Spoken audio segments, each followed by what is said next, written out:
Hello दोस्तों, राधे राधे, जय श्री कृष्ण। कैसे हैं आप सब? क्या ही चल रही है सबकी तैयारी? आशा करते हैं तैयारी चल रही है। आज हम जो क्वेश्चन लेके आए हैं वो क्वार्टरली के हैं, वेरी वेरी इंपॉर्टेंट हैं। जी NET, SET, assistant professor, PGT level के एग्जाम, पॉलिटिकल साइंस के, अभी जो माध्यमिक आचार का होने वाला है झारखंड में, उसके वेरी वेरी इंपॉर्टेंट है। हर क्वार्टरली एक ऐसा थिंकर है जो हर एग्जाम में ही पूछा जाता है। इसलिए आप लोग, अगर आपने इसकी थ्योरी नहीं देखी, थ्योरी देखें और क्वेश्चन को आइए लगाते हैं। पहला क्वेश्चन है, कौटिल्य का एक अन्य नाम क्या है बताइए? नागार्जुन, विष्णुगुप्त, विशाल देव या भर्तहरि? बताइए कौटिल्य का नाम क्या है एक और? तो option number B, Vishnugupta. Chanakya ji कौन के नाम है? कौटिल्य के।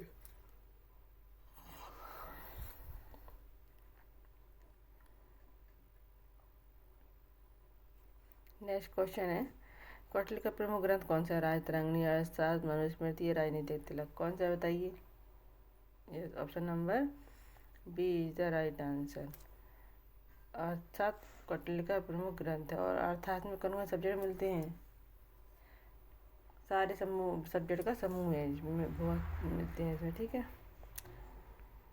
नेक्स्ट क्वेश्चन है, कौटिल्य का काल समानता माना जाता है? कब वैदिक काल माना जाता है, गुप्त काल, मौर्य काल या मुस्लिम काल? तो मौर्य काल, option number C, Chandragupta Maurya के काल में थे ये, ठीक है। नेक्स्ट क्वेश्चन है, कौटिल्य ने राज्य के कितने अंग बताए हैं? कौटिल्य अंग के कितने, राज्य कितने अंग बताए हैं बताइए? 5, 6, 7, 8। ऑप्शन नंबर सी, 7 नंबर बताएं कौन कौन सी है। पहला कौन सा है? राजा, सिर, अमात्य, आँख, अमात्य आँख। फिर कौन सा है? जनपद, जंग, और राजा में जनपद, जनपद के बाद दुर्ग, दुर्ग यानी भुजा। चारों, 5 नंबर क्या है? दुर्ग, भुजा। फिर और कौन सा है? कोश, 5। फिर क्या है? कोश। फिर एक और कौन सा है? 1, 2, 3, 4, 5 हो गए, 2 रह। कौन कौन सी है बताइए अगर आप पता है तो। लास्ट में तो मित्र है, एक बीच में हो रही है भूल, कहीं एक भूल रहे हैं कोई से। चलो चलते हैं नेक्स्ट मित्र क्वेश्चन की ओर।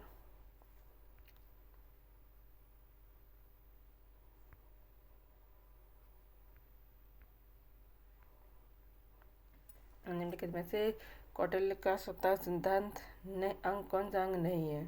स्वामी नहीं है, मात नहीं है, जनपद नहीं है, धर्मसभा नहीं है। कौन सा नहीं है? धर्मसभा। जितना भी मैंने बताया, स्वामी बताया, माता बताया, जनपद बताया, तो धर्मसभा नहीं। कौटिल्य के सप्तांग सिद्धांत में कोश का अर्थ क्या है? अभी बताया मैंने, कोश का अर्थ क्या है? सैन्य शक्ति, राजकोष, भूभाग या प्रजा। तो राजकोष या सैन्य शक्ति। तो ऑप्शन नंबर बी। मत्स्य न्याय, मत्स्य न्याय की अवधारणा किससे संबंधित है? गांधीवाद से, मार्क्सवाद से, कौटिल्य की दंड नीति या प्लेटो के न्याय सूत्र? किससे? कौटिल्य की दंड नीति से। कि दंड नीति होना भी जरूरी है। कल मैंने थ्योरी में सब कुछ बता दिया है। यदि आपने थ्योरी नहीं देखी है तो प्लीज़ देखें, जिससे आपके क्वेश्चन अच्छे सॉल्व होंगे। और थ्योरी बहुत इजी तरीके से बताइए कि आपको एक बार पढ़ते ही सारे क्वेश्चन सॉल्व हो जाएंगे। नेक्स्ट क्वेश्चन है, मत्स्य न्याय का साधारण अर्थ है? नैतिक राज, अराजकता में शक्तिशाली द्वारा कमजोरों का शोषण, लोकतांत्रिक शासन, समाजवाद की स्थापना। क्या? राष्ट्र में शक्तिशाली द्वारा कमजोरों का शासन। Option number B is the right answer. Next question है,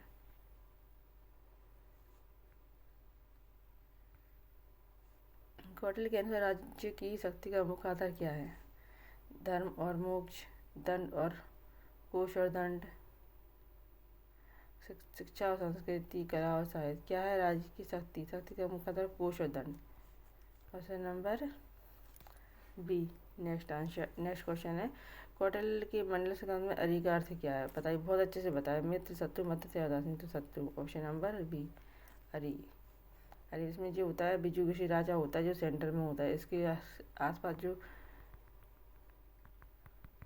राज्य होते हैं वो मंडल होते हैं। जो बिजू किसी राजा होता है, अब इसके बगल में जो राज्य है तो वो क्या है? इसका अरि, अरि शत्रु है। क्या है? अरि। तो इसके बगल में जी जी इसका दुश्मन, बगल का बगल पड़ोसी हमेशा दुश्मन होता है। तो जी दुश्मन का दुश्मन जी क्या हुआ फिर? इसका जी इसका दोस्त हुआ। क्या हुआ? दोस्त हुआ। तो पहला तो हो गया अरि, फिर दूसरा होता है अरि मित्र। अरे यानी कि दोस्त का मित्र। ठीक है। नेक्स्ट है,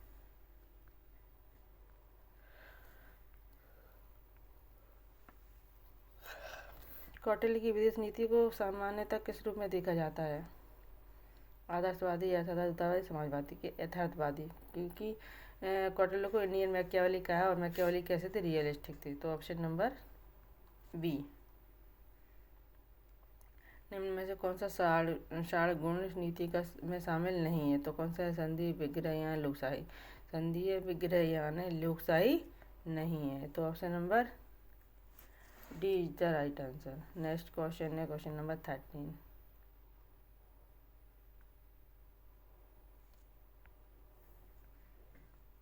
षाण नीति का संबंध किससे है? न्याय व्यवस्था से, विदेश नीति से, धर्मशास्त्र से, या कर नीति से? किससे है? विदेश नीति से। षाण नीति और मंडल थ्योरी विदेश नीति से संबंधित है। तो option number B is the right answer.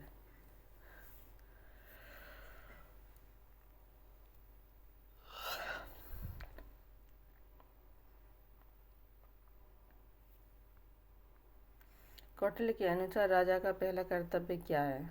Kautilya के अनुसार राजा का पहला कर्तव्य क्या है? बताइए।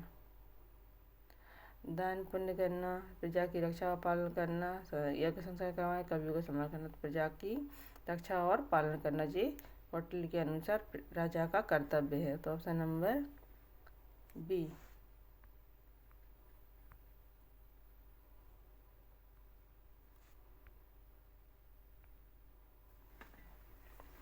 कौटिल्य को आधुनिक विद्वान किस उपाधि से संबोधित करते हैं?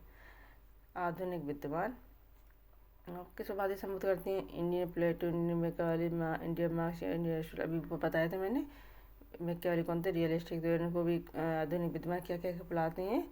Indian Machiavelli. और मैकियावेली रियलिस्टिक भी थे, और जो तो प्लेटो भी। मैकियावेली रियलिस्टिक है तो कौटिल्य भी रियलिस्टिक है। ओके। तो option number B. Next question, Kautilya के अनुसार यदि उचित दंड ना हो तो क्या होगा? धर्म राज्य होगा, लोकतंत्र होगा, मत्स्य न्याय होगा, समाजवाद होगा। अराजकता फैल जाएगी। अराजकता को मत्स्य न्याय कहेंगे। शक्तिशाली कमजोर वर्ग को और वो दबा लेंगे। ठीक है। नेक्स्ट है 17। कौटिल्य की दृष्टि में राजा कैसा होना चाहिए? केवल धार्मिक, केवल वीर, लोक कल्याणकारी एवं न्यायपूर्ण, केवल कर वसूली करने वाला, या लोक कल्याणकारी न्यायपूर्ण करने वाला। तो कौन सी? लोक कल्याणकारी और न्यायपूर्ण करने वाला होना चाहिए। कौटिल्य के अनुसार जासूसों का मुख्य कार्य क्या है? साहित्य की रचना, धार्मिक शिक्षा, या गोपनीय सूचना या सुरक्षा, और कृषि का। तो गोपनीय सूचना एवं कौटिल्य ने राजा को कहा है कि अपने राज्य में उसे गुप्तचर भी रखना चाहिए, जासूस भी रखना चाहिए, जो अपने उस गोपनीयता की जानकारी देते रहते हैं। नेक्स्ट क्वेश्चन, बिजू किसी राजा का क्या अर्थ बताइए? अभी हमने बिजू किसी राजा मंडल थ्योरी बताई थी ना। तो पराजित राजा, न्यायप्रिय राजा, जो विजय की इच्छा रखने वाला हो, लोकतंत्र राजा। तो क्या है? जो विजय की इच्छा रखने वाला हो, बिजू किसी राजा कहलाता है। कौटिल्य के विचारों का मुख्य स्वर क्या है? आध्यात्मिक आदर्शवाद, नैतिक समाजवाद, व्यवहारिक राजनीतिक यथार्थवाद, या धार्मिक कट्टरवाद। तो व्यवहारिक राजनीतिक यथार्थवाद है। ओके। तो चलिए दोस्तों, मैं कितने क्वेश्चन लेके आई थी? 20 बताइए। 20 में से आपके कितने क्वेश्चन सही हुई? आप हमें कमेंट के माध्यम से बता सकते हैं कि आपको 20 में से क्वेश्चन कितने सही हुए। यदि नहीं बन रहे हैं तो आप थ्योरी देखेंगे पहले। क्या देखेंगे? थ्योरी। थ्योरी से देखने के बाद सारे क्वेश्चन बिल्कुल इजी से, और फिर भी कुछ यदि आपको हमारे कंटेंट में कुछ भी कमी होती है तो कमेंट में बताएं कि क्या क्या हम जरूर सुधारने की कोशिश करेंगे। हाँ, क्लास अच्छी लगी तो क्लास को लाइक कीजिए, दोस्तों के साथ शेयर कीजिए और सब्सक्राइब तो करना ही करना है प्यारे दोस्तों। Thank you for watching. चलते हैं नेक्स्ट, मिलते हैं नेक्स्ट क्लास में। बाय बाय, जय हिंद।